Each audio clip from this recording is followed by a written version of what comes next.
सबको एक सरकारी नौकरी क्यों चाहिए? इसके लिए लोग हर तरह के खटकर्म करने को तैयार हैं, पैसा देने को तैयार हैं, धोखाधड़ी करने को तैयार हैं। आखिर क्यों? कारण ये है कि आबादी बढ़ी, किसानों की जोतें छोटी होती गई,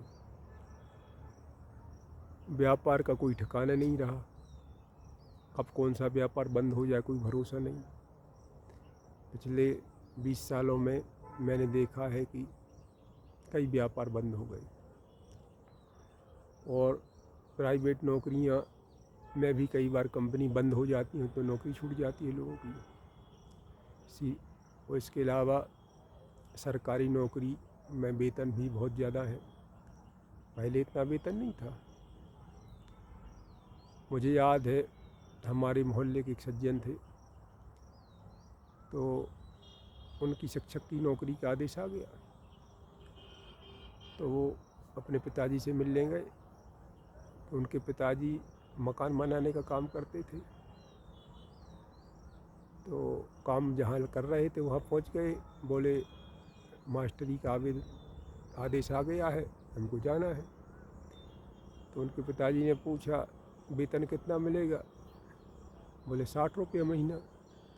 तो पिताजी ने एक थप्पड़ मारा, बोले 2.5 रुपया दिन यहाँ मिलता है, मेरे साथ कन्नी हथौड़ा पकड़ो,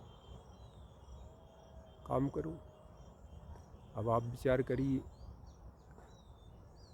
कि सरकारी कर्मचारियों के वेतन कितने बढ़ गए हैं।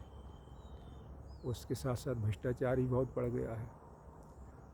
इसीलिए सबको एक सरकारी नौकरी चाहिए। इसके लिए आदमी सब कुछ करने को तैयार है। यही है सरकारी नौकरी के प्रति लोगों का रुझान। देश के भाग्य विधाताओं को इस पर विचार करना चाहिए, क्योंकि इससे शासन पर बोझ बढ़ता है और सरकार को टैक्स लगाना पड़ता है। टैक्स लगाते हैं तो महंगाई बढ़ती है।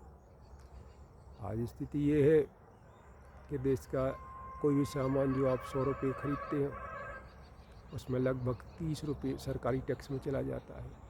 महंगाई तो बढ़ रही है। विचारणीय प्रश्न है।